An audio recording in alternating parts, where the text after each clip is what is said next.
उडिरहेको जहाजभित्र झगडा गर्ने 2 यात्रु पुगे प्रहरीको हिरासतमा। ओछ्यानमा पैसा फिजाएर टिकटक बनाउने युवक पक्राउ, सचेत गराएर छाडियो। रुकुम पूर्वमा सिस्नो टिप्न गएका दिदी बहिनी मृत भेटिए। उपनिर्वाचनका लागि आज शुक्रबारदेखि आचार संहिता लागू हुँदै उपनिर्वाचनमा आचार संहिता उल्लङ्घन गर्ने कसैलाई पनि आयोगले नछोड्ने निर्वाचन आयुक्त भण्डारीको चेतावनी। सहकारीमाथि उब्जिएका अविश्वास र आशंकाको समाधान खोजिनुपर्ने प्रधानमन्त्री प्रचण्डको भनाई। सत्ता गठबन्धनको प्रतिबद्धता सरकारले पूर्णता पाएको 6 महिनाभित्र नागरिकता ऐन ल्याइने। संसद र देशलाई उपेन्द्र यादवको खाँचो भएको माधव कुमार नेपालको भनाई। आँधी खोलामा तटबन्ध लगाउन सांसद राजु थापाको माग। केपी शर्मा ओलीको सल्लाहमा ज्ञानेन्द्र शाहलाई बोलाएको र पारससँग फोनमा कुरा गराएको दुर्गा परसाईको दाबी। सत्ता गठबन्धनले सभामुख विरुद्ध महाअभियोग ल्याउन सक्ने केपी शर्मा ओलीको दाबी। कर्णाली राजमार्गको नाम मृत्यु मार्ग राख्नुपर्ने अवस्था आएको पृथ्वी सुब्बा गुरुङको तर्क।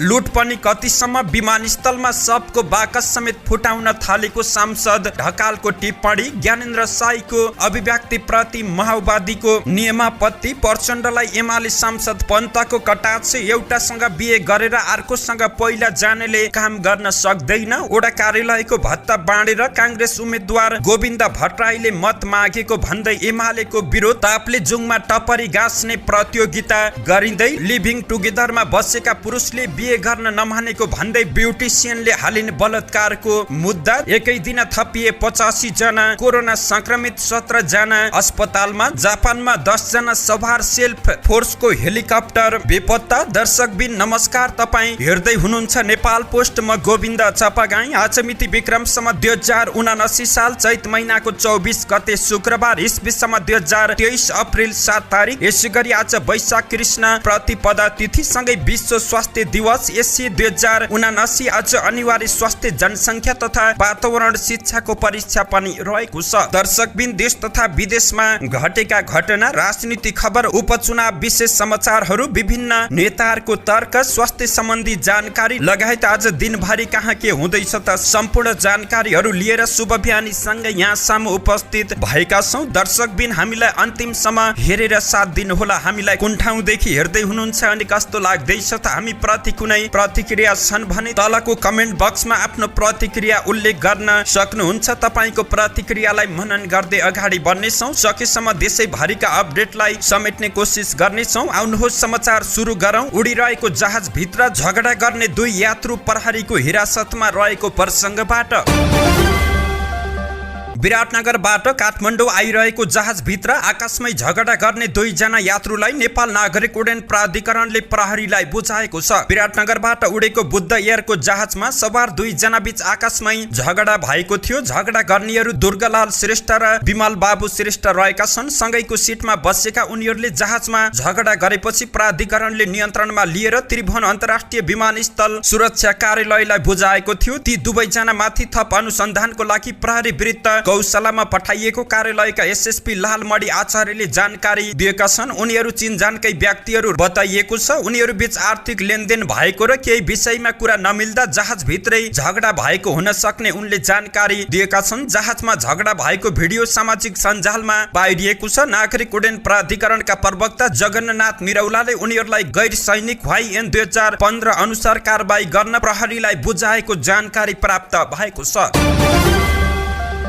500 र 1000 का नोटलाई ओछ्यानमा फिजाएर टिकटक बनाएका एक युवकलाई प्रहरीले पक्राउ गरी सचेत गराएर छाडेको छ। ललितपुरको महालक्ष्मी 5 टीका थलीका सुलभ आचार्यलाई सचेत गराएर छाडिएको जानकारी प्राप्त भएको छ। अनुसन्धानका क्रममा आचार्यले उक्त रकम अध्ययनका लागि विदेश जाने क्रममा कलेज फी बुझाउन ब्याङ्कबाट निकालेको पाइएको छ। आचार्यले रमाइलोको लागि त्यसरी टिकटक बनाएको बताएपछि आगामी दिनमा त्यस्ता गतिविधि नगर्ने शर्तमा सचेत गराएर छाडिएको ललितपुर प्रहरी परिसर प्रमुख सिद्धि विक्रम शाहले जानकारी दिएका छन्।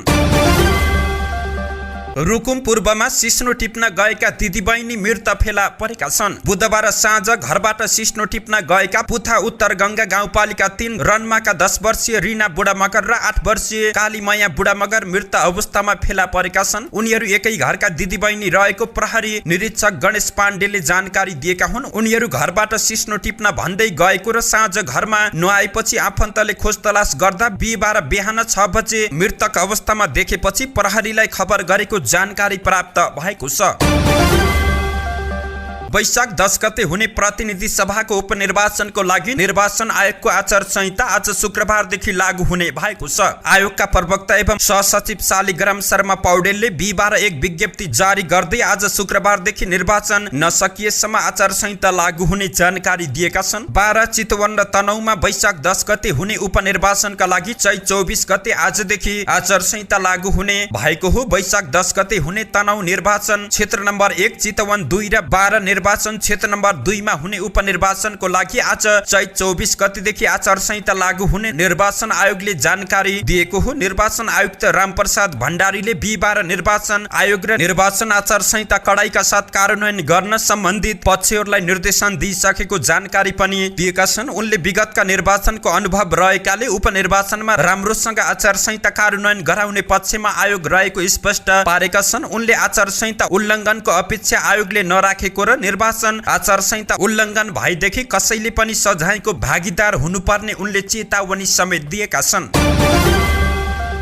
प्रधानमन्त्री पुष्पकमल दाहाल प्रचण्डले सहकारी क्षेत्रको विकास र विश्वसनीयतामा उब्जेका आशंका र प्रश्नहरूको समाधान खोज्नुपर्ने बताएका छन्। बिहीबार काठमाडौँमा तेस्रो राष्ट्रिय सहकारी महासम्मेलनको उद्घाटन गर्दै उनले राष्ट्रिय अर्थतन्त्रको विकासमा महत्त्वपूर्ण योगदान गर्दै आएको र राज्यले उच्च प्राथमिकतामा राखेको सहकारीको विकास र विश्वसनीयतामा केही आशंका र प्रश्नहरू उठिरहेको सन्दर्भमा सो नियमनलाई नारामा मात्र सीमित नराखी व्यवहारमा उतार्न पनि अनुरोध गरेका छन्। अर्थतन्त्रको एक खम्बाको रूपमा रहेको सहकारी अभियानलाई सशक्त रूपमा स्थापित गराउन आवश्यक पहल कदमी लिन सरकार सधैँ तत्पर रहेको पनि उनले आश्वस्त पारेका छन्। वित्तीय क्षेत्रमा देखा परेको तरलताको समस्या सहकारीमा समेत देखा परिरहेको भन्दै प्रधानमन्त्री प्रचण्डले सदस्यको बचतका साथसाथै सहकारी प्रतिको आशा र भरोसा समेतको सुरक्षा गर्नुपर्ने दायित्व यति बेला देखा परेको तर्क दिएका छन्। सत्ता गठबन्धनले सरकारले पूर्णता पाएको 6 महिनाभित्र नागरिकता ऐन ल्याउने प्रतिबद्धता जनाएको छ। बिहीबार सत्ता गठबन्धनको न्यूनतम साझा कार्यक्रम प्रस्तुत गर्दै सञ्चार तथा सूचना प्रविधि मन्त्री रेखा शर्माले सरकारले पूर्णता पाएको 6 महिनाभित्र नागरिकता ऐन पारित गर्ने घोषणा गरेकी हुन्। त्यस्तै नागरिकता ऐनमा लैङ्गिक विभेद पनि अन्त्य गर्ने विषय पनि न्यूनतम साझा कार्यक्रममा राखिएको छ। सत्ता गठबन्धनले 6 महिनाभित्र प्रहरी समायोजन गर्ने संहिताको चुस्त कार्यान्वयनका लागि अधिकार सम्पन्न उच्च स्तरीय प्रशासनिक सुधार आयोग बनाउने पनि घोषणा गरेको छ। नेकपा एकीकृत समाजवादीका अध्यक्ष माधव कुमार नेपालले संसद र सिङ्गो देशलाई उपेन्द्र यादव आवश्यक रहेको बताएका छन्। जनता समाजवादी पार्टीका अध्यक्ष एवं 12 क्षेत्र नम्बर 2 का प्रतिनिधि सभा सदस्यका उम्मेद्वार उपेन्द्र यादवको निर्वाचन क्षेत्र पुगेर बिहीबार कलैयामा नेता नेपालले राष्ट्रिय राजनीतिको केन्द्रमा यादवको आवश्यकतालाई औँलाएका छन्। क्षेत्र नम्बर 2 मा सत्ता गठबन्धनको साझा उम्मेद्वार रहेका यादवको पक्षमा माहौल बनाउन नेपाल बुधबार साँझ कलैया पुगेका थिए। 12/2 को चुनावी मैदानमा रहेका यादवलाई भेटमा नेपालले गठबन्धनको जित सुनिश्चित रहेको पनि दाबी गरेका छन्। यादवलाई विजयी बनाउन अपिल गर्दै नेता नेपालले भने सिङ्गो देश र संसदलाई उपेन्द्र यादवको खाँचो रहेको छ, त्यसैले राष्ट्रले खोजेको नेता उपेन्द्र यादवलाई अत्याधिक मत दिएर विजयी गराउन नेकपा यसको पार्टी पंक्ति एवं सिङ्गो बाह्रवासीलाई म आग्रह गर्दछु। नेपालको राजनीतिक परिवर्तनका लागि महत्त्वपूर्ण मानिएको लोकतान्त्रिक गणतन्त्र स्थापनामा मधेस जनविद्रोहको उच्च स्थान रहेको भन्दै उनले मधेस विद्रोह, पहिचान, समावेशी र संघीयता जस्ता महत्त्वपूर्ण परिवर्तनका एजेन्डालाई संस्थागत गर्न देश र प्रदेशहरूको समय अनुकूल विकास गर्न संसदमा जसपा अध्यक्ष यादवको उपस्थिति अपरिहार्य रहेको जिकिर गरेका छन्। अध्यक्ष नेपालले बुधबार नै मधेस प्रदेशका मुख्यमन्त्री सरोज कुमार यादवसँग पनि भेटघाट गरेका थिए। भेटका क्रममा नेताहरूले मधेस सरकारका गतिविधि र 12 को चुनावी अभियान बारे छलफल गरेका थिए। नेपाली कांग्रेसका सांसद राजु थापाले स्याङ्जाको आँधी खोलामा तटबन्ध निर्माण बजेट अभावले रोकिएको प्रति सरकारको ध्यान आकर्षण गराएका छन्। प्रतिनिधि सभाको बिहिबारको बैठकमा बोल्दै सांसद राजु थापाले स्याङ्जाको मध्य भागबाट बगेको आँधी खोलाले वर्षेनी वर्षयाममा ठूलो मात्रामा कृषि योग्य भूमिलाई नष्ट गर्दै आइरहेको र तटबन्ध निर्माणको योजना बने पनि बजेट विनियोजन नहुँदा काम हुन नसकेको भन्दै सरकारको ध्यान आकर्षण गराएका छन्। 2070 सालबाट सुरु भएको आँधी खोला तटबन्ध निर्माण कार्यक्रम बजेट अभावकै कारण अल्पत्र बनेको छ। यस क्षेत्रमा नदी कटान भएर कृषि योग्य भूमि मात्र नभई मानव बस्तीलाई समेत जोखिममा पारेको उनको भनाई रहेको छ। सांसद थापाले यही वर्षको वर्ष अघि तटबन्ध निर्माण हुने गरी बजेट उपलब्ध गराइदिन पनि माग गरेका छन्। राष्ट्रिय प्रजातन्त्र पार्टी राप्रपा घोषित रूपमै नेपालमा संवैधानिक राजतन्त्र फर्काउने अभियानमा रहेको छ। राप्रपाको त्यो अभियान भन्दा आक्रामक ढंगले पछिल्लो समय दुर्गा परसाई नेतृत्वको राष्ट्र राष्ट्रियता धर्म संस्कृति र नागरिक बचाउ महाअभियान पनि राजा फर्काउने अभियानमा जोडिएको छ। उनै परसाईले बुधबार झापाको दमकमा आयोजित कार्यक्रममा केही नयाँ र गम्भीर खुलासा गरेका छन्। उनले पूर्व प्रधानमन्त्री तथा एमाले अध्यक्ष केपी शर्मा ओली पनि संवैधानिक राजतन्त्र ल्याउने पक्षमा रहेको दाबी गरेका छन्। परसाईले त्यति मात्र भनेनन्, केपी शर्मा ओलीले आफू हिन्दू राष्ट्र स्थापना र संघीयता खारेज गर्ने पक्षमा रहेको बताउने गरेको दाबी पनि गरेका छन्। ओलीसँगको सल्लाहमै झापाको मेची पुलमा पूर्व राजा ज्ञानेन्द्र शाहलाई ल्याएर कार्यक्रम गरिएको पनि परसाईको दाबी रहेको छ। उनले आफ्नै मोबाइलबाट ओली र पूर्व युवराज पारस शाहको कुरा गराएको पनि दाबी गरेका छन्। केपी ओली ज्यूकै सल्लाहमा मैले राजा ज्ञानेन्द्रलाई मेची पुलमा ल्याएको हो। आज मैले दमकमा आएर सत्य कुरा गर्नुपर्छ। मेरै फोनबाट पारस सरकारसँग कुरा भएको हो केपी ओली ज्यूको, त्यो पनि मैले सत्य नै बोल्नु पर्छ। केपी शर्मा ओलीले आफू पनि त्यहाँ आउँछु भनेको उनको भनाइ रहेको थियो। परसाईले अगाडि भने मैले पनि होला भन्ने लागेर राजालाई बोलाइहाले। राजा पनि आउनु भयो। सबै गरेपछि अहिले राजा नल्याउन नाति भन्नुभयो। मेरो पनि इज्जतको कुरा हो नि, म पनि कुमाई परिवारको मान्छे हो। आठराईको पानी खाएको अनि फर्किने कुरा भएन। अहिले दमकमा आएर यो दुःखको कुरा भन्नु परेको छ मेरा हजुरबालाई। परसाईले मेची पुलमा पूर्व राजा आएकै दिन एमाले अध्यक्ष ओली पनि झापा आएको स्मरण गरेका छन्। नेकपा एमालेका अध्यक्ष केपी शर्मा ओलीले गठबन्धनले सभामुख विरुद्ध महाअभियोग प्रस्ताव ल्याउन सक्ने बताएका छन्। बिहिबार पार्टी निकट पेशागत महासंघको कार्यक्रमलाई सम्बोधन गर्दै ओलीले सभामुख विरुद्ध सत्ता गठबन्धनले महाअभियोग ल्याउन बेर नलाउने बताएका छन्। धेरैपल्ट राष्ट्रपति ज्यूलाई महाअभियोग लगाउन खोजेका थिए तर पार लाग्न सकेन। यिनीहरूले अहिलेको सभामुख विरुद्ध पनि महाअभियोग ल्याउन बेर लगाउँदैनन्। बहुमत छँदैछ। यिनीहरूसँग लाज शरम भने केही पनि रहेको छैन। यिनीहरूलाई के गर्न हुन्छ के गर्न हुन्न भन्ने कुराको कुनै सीमा नरहेको अध्यक्ष ओलीको टिप्पणी रहेको थियो। नेकपा एमालेका उपमहासचिव पृथ्वी सुब्बा गुरुङले 60 दिनमा गठबन्धन तोडेर प्रचण्डले मित्रघात गरेको बताएका छन्। बिहिबार जुम्लामा आयोजित नेकपा एमाले कर्णाली प्रदेश स्तरीय प्रचार प्रसार भेलालाई सम्बोधन गर्दै उनले प्रचण्डले नेपाली कांग्रेससँग गरेको गठबन्धन शत्रुको पाउमा परे जस्तै भएको दाबी पनि गरेका छन्। गुरुङले भने कर्णाली राजमार्ग मृत्यु मार्ग भएको र सडक कुकुरको जिब्रो जति फराकिलो छैन। कर्णाली राजमार्ग दुर्घटनाको जोखिम हुने भएको हुँदा यसको बारेमा सबैले बेलामा नै सोच्नु पर्छ। कर्णाली राजमार्ग भन्नु भन्दा सडकको नाम नै मृत्यु मार्ग राख्दा कस्तो होला उनले प्रश्न समेत गरेका छन्। साथै एमालेलाई सबै जनताले विश्वास गरेको र माधव नेपालको पार्टीले एउटा सामान्य पसल थाप्दै आएको पनि उनले जिकिर गरेका छन्। यस्तै नेकपा एमालेका केन्द्रीय सदस्य तथा प्रचार विभाग उपप्रमुख विष्णु रिजालले नेकपा एमाले पार्टी मात्र देशको विकास गर्ने पार्टी भएको जिकिर गरेका छन्। राष्ट्रिय स्वतन्त्र पार्टीका सांसद हरि ढकालले त्रिभुवन विमानस्थलमा भ्रष्टाचार गर्न विदेशबाट आएको सबको बाकस समेत खोलेर हेर्न थालिएको बताएका छन्। बिहिबार प्रतिनिधि सभाको बैठकमा बोल्दै उनले भ्रष्टाचारले जरो गाडेपछि समाज कता जान्छ भनेर प्रश्न समेत गरेका छन्। उनले भने विदेशबाट ल्याइएका सबका बाकस पनि एयरपोर्टमा फोडिएको छ। केही सामान छ कि भनेर लुट्नको लागि हामीले ब्याग फुटालेको त सुनेका थियौं, तर समय के बन्दैछ कहाँ जाँदैछ सबका बाक्सा पनि फुटाइएको छ। गरगहना र महत्त्वपूर्ण सामान छन् कि भनेर लुट्नको लागि कारण रहेको छ। भ्रष्टाचारको संस्थागत जसरी जरोसम्म पुगेको छ कि सब बोकेका बाक्सा समेत फोड्ने गरिएको छ। उनले गरिब चेपाङ बच्चाको दिवा खाजामा समेत भ्रष्टाचार भएको टिप्पणी गरेका छन्। राष्ट्रिय प्रजातन्त्र पार्टीका प्रमुख सचेतक ज्ञानेन्द्र साईको अभिव्यक्ति प्रति माओवादी केन्द्रले नियमापत्ति जनाएको छ। संसदको आकस्मिक समयमा नेता साईको अभिव्यक्ति प्रति माओवादीका प्रमुख सचेतक हितराज पाण्डेले नियमापत्ति जनाएका छन्। साईले संघीयता र प्रदेश देश ठूलो भएको अवस्थामा मात्रै चाहिने बताएका थिए। उनले भने आज संघीयता कार्यकर्ता भर्ती गर्ने केही नअटेको व्यक्तिलाई सांसद बनाउने प्रवृत्ति बढ्यो। देश विदेशबाट ऋण ल्याएर संघीयता पाल्न सकिँदैन। उनले देशको बढ्दो ऋण र युवा पलायनको विषयमा सरकारले जवाब दिनुपर्ने बताएका थिए। तर साईको अभिव्यक्ति संसदको आकस्मिक समयसँग मेल नखाएको माओवादी सांसद पाण्डेको भनाइ रहेको छ। संसदको आकस्मिक समयमा यसअघि बसेको प्रतिनिधि सभा बैठक पछि अहिलेसम्म भए गरेका गतिविधि राख्नको लागि हिजैबाट सुरु गरिएको छ।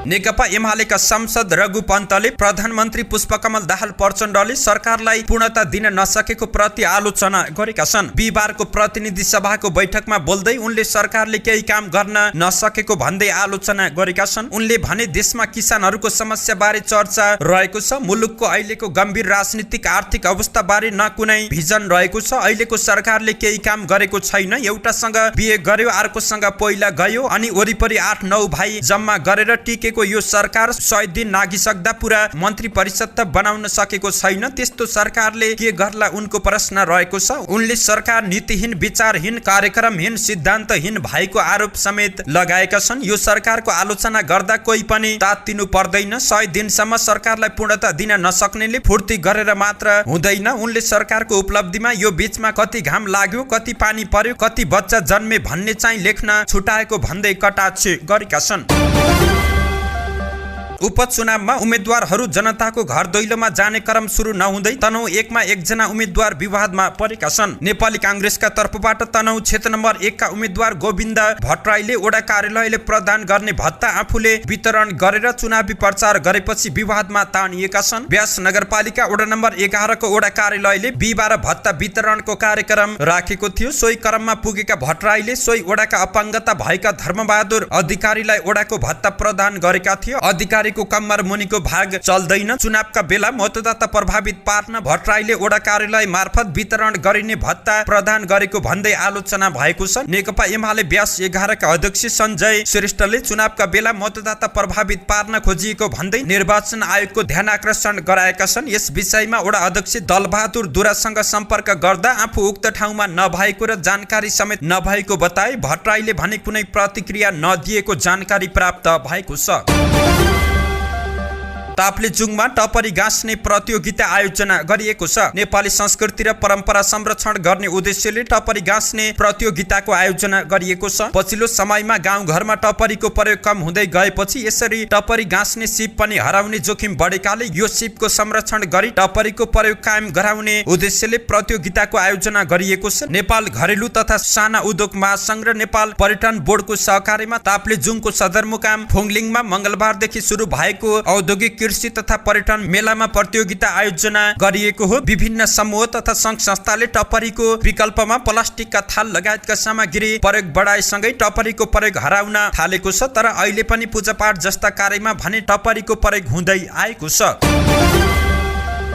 काठमाडौँको एक सपिङ मलमा ब्युटी पार्लर सञ्चालन गर्दै आएकी महिला लिभिङ टुगेदरमा रहेका व्यक्तिले विवाह गर्न नमानेपछि जाहेरी लिएर प्रहरी कहाँ पुगेकी छिन्। आरोपी जाहेरवाला महिला भन्दा 12 वर्ष कान्छा भएको बताइएको छ। जाहेरवाला महिलाका अनुसार ती पुरुषसँग उनको चिनजान 3 वर्ष अघि भएको थियो। ब्युटी पार्लरमा सीसीटीभी जडान गर्न आएका ती पुरुष पछि फेसियल गर्ने नाममा नियमित भेटघाट गर्ने गरेको र मायाको प्रलोभन देखाएको जाहेरीमा उल्लेख गरिएको छ। 2077 साल वैशाख महिनाको पहिलो दिन अर्थात नव वर्षको दिनमा अन्दाजी 1 केजी मिठाई गुलाबको फूल उपहार ल्याएर मेरो ब्युटी पार्लरमा आई। आज मैले तिमीलाई उपहार लिएर आएको छु। मलाई तिमी असाध्यै मन पर्छ। म तिमीलाई माया गर्छु। अब विवाह गर्नुपर्छ भन्दै प्रस्ताव गर्दा भाइ तिमी म भन्दा सानो उमेरका रहेका छौ। म झण्डै तिमी भन्दा 10-12 वर्ष जेठी रहेको छु। मलाई विवाह गर्न मन छैन। तिमी र मेरो उमेरले गर्दा विवाह गर्न समेत सुहाउँदैन भन्दा उनले उमेरले केही गर्दैन भनेपछि ठिकै छ पछि सोचौँला भनेर फर्काइदिएको जाहेरीमा लेखेकी छिन्। उनका अनुसार त्यसपछि उनीहरू स्वयम्भूमा फ्ल्याट लिएर लिभिङ टुगेदरमा बसेका थिए, तर पछि विवाहका लागि आफूले कर गर्न थालेपछि उनले आनाकानी गरेको आरोप लगाइएको छ। जायरवालाका अनुसार उनको भाइ आउने भएपछि आरोपी छुट्टै कोठामा बस्न थालेका थिए, तर उनीहरू बीच विभिन्न बहानामा भेटघाट भएर शारीरिक सम्बन्ध भइरहन्थ्यो। आफूले पार्लरको कामले गर्दा भ्याउँदिन भन्दा कुटपिट समेत गर्ने गरेको उनको आरोप रहेको छ। विवाहका लागि दबाब बढाउन थालेपछि आरोपीले 12 वर्ष जेठी त बुढीलाई यौन सम्पर्कका लागि मात्र प्रयोग गरेको हुँ भनेर पन्छिएको जायरीमा उल्लेख रहेको छ। रामेछापको मन्थली नगरपालिका 7 को कौछिनी मगर गाउँ नजिक बोलेरो दुर्घटना हुँदा 4 जनाको घटनास्थलमै मृत्यु भएको छ। दुर्घटनामा 10 जना भन्दा बढी घाइते भएका छन्। समाचार संकलन गर्दै गर्दाको समय अवधिसम्म मृतकहरूको शनाखत हुन सकेको छैन। घाइतेहरूको मन्थलीका विभिन्न अस्पतालमा उपचार भइरहेको जिल्ला प्रहरी प्रमुख होमबहादुर पराजुलीले जानकारी दिएका छन्। स्थानीय बलबहादुर तमाङका अनुसार 3 वटा शव पाखामा देखिएको छ भने एउटा शव गाडीले थिचेको अवस्थामा रहेको जानकारी प्राप्त भएको छ। स्थानीय वासी र प्रहरीद्वारा घाइतेहरूको उद्धार गरी 11 जनालाई मन्थली अस्पतालमा पठाइएको छ। मन्थली 7 स्थित कौछिनी तर्फ जाँदै गरेको 11 च 553 नम्बरको बोलेरो सडकबाट करिब 100 मिटर तल खसेको हो। दुर्घटना बारे विस्तृत विवरण आउन भने बाँकी नै रहेको प्रहरीले जानकारी दिएको छ। पछिल्लो 24 घण्टामा देशभर 85 जना कोरोना संक्रमित थपिएका छन्। 1402 वटा नमुना परीक्षण गर्दा सो संख्यामा संक्रमण पुष्टि भएको छ। यसैगरी सो अवधिमा 27 जना संक्रमण मुक्त भएका छन्। यो सँगै देशभर सक्रिय संक्रमितको संख्या 358 पुगेको छ। समाचार संकलन गर्दै गर्दाको समय अवधिसम्म अस्पतालमा भर्ना भएका 17 जना मध्ये 4 जना आइसियु तथा 1 जना भेन्टिलेटरमा उपचाररत रहेको स्वास्थ्य तथा जनसंख्या मन्त्रालयले जानकारी दिएको छ। जापानमा 10 जना सवार रहेको सेल्फ डिफेन्स फोर्सको हेलिकप्टर बेपत्ता भएको छ। जापानको कोस्ट गार्डले यसको पुष्टि गर्दै ओकिनावा क्षेत्रमा हेलिकप्टर बेपत्ता भएको जानकारी दिएको छ। UH-60 कल साइन भएको बहुउद्देश्य हेलिकप्टर बिहीबार स्थानीय समय अनुसार 4:40 जाँदा राडारबाट हराएको थियो। ओकिनावा विमानस्थलबाट 18 किलोमिटर उत्तरी क्षेत्रमा उक्त हेलिकप्टर बेपत्ता भएको स्थानीय मिडियाले उल्लेख गरेका छन्। समाचार संकलन गर्दै गर्दाको समय अवधिसम्म हेलिकप्टरको खोजीका लागि 4 वटा पानी जहाजहरू पठाइएको जानकारी प्राप्त भएको छ। हेलिकप्टरमा 2 पाइलट, 2 प्राविधिक र 6 जना चालक दल सवार रहेको अधिकारीहरूले जानकारी दिएका छन्। धन्यवाद। यस्तै ताजा समाचारको लागि नेपाल पोस्ट हेर्दै गर्नुहोला।